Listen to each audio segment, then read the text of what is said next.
my engineering class, we had a task to create a strong, sturdy tower out of toothpicks and marshmallows. We built the tower and then reinforced every single joint with marshmallows.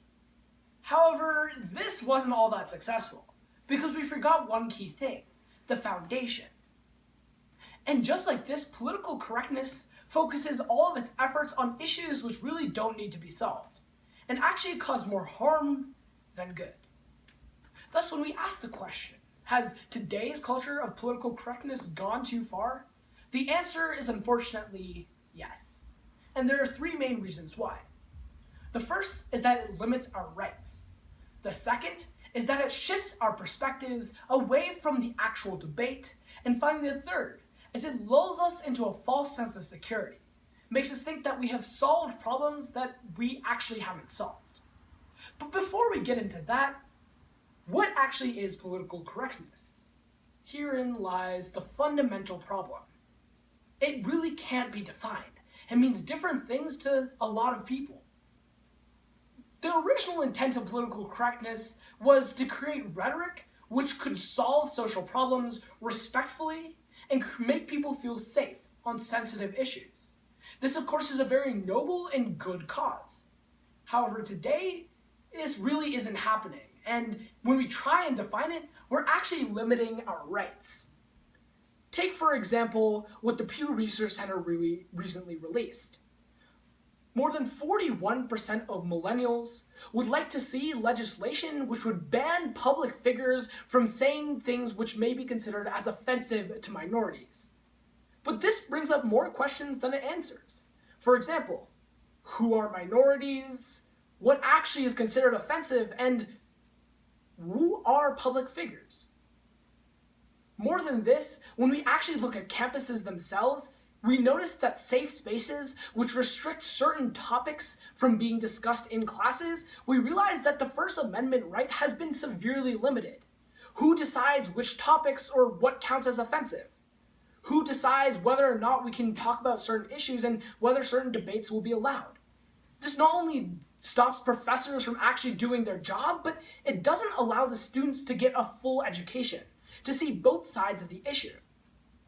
But aside from this, political correctness has more problems. It takes away from the issues themselves and focuses on things that really don't matter. For example, as the Washington Post points out, in the New York legislature, there's currently legislation being pushed which may prevent the words dinosaur, birthday, and Halloween from being allowed on state tests. This isn't actually solving any issues, even though these words may be connected to things like evolution versus creationism and religion in schools. It really doesn't do anybody any harm to have these words.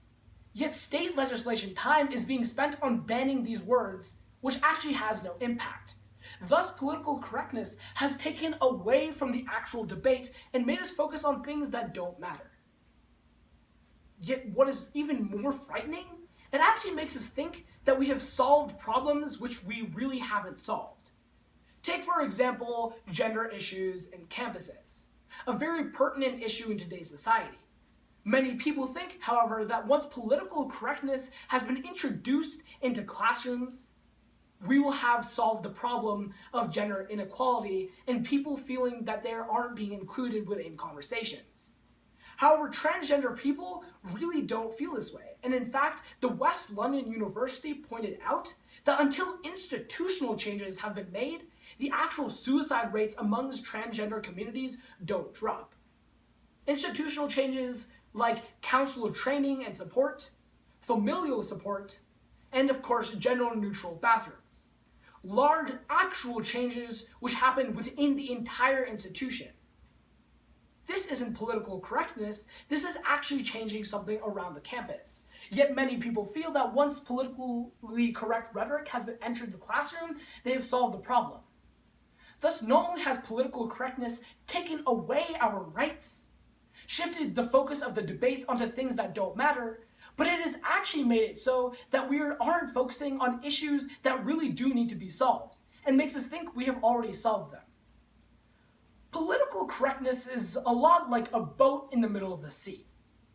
Now, this boat actually has a hole in it, in the bottom, and water is gushing in. Yet instead of focusing on fixing that hole, it would be like focusing on cleaning the boat. Something that not only doesn't really matter, but it is actually hurting us in the long run. Political correctness originally had good intentions, and may be good in society in certain cases. It creates a respectful environment in which we can actually solve issues correctly. Yet, this isn't the case in today's society, and for three main reasons, today's culture of political correctness has gone too far. It currently is limiting our rights. It is shifting the perspectives and the debates away from the actual issues, and it is lulling us into a false sense of security, making us think that we have solved problems that we actually haven't solved. Thus, political correctness has gone too far. Thank you very much.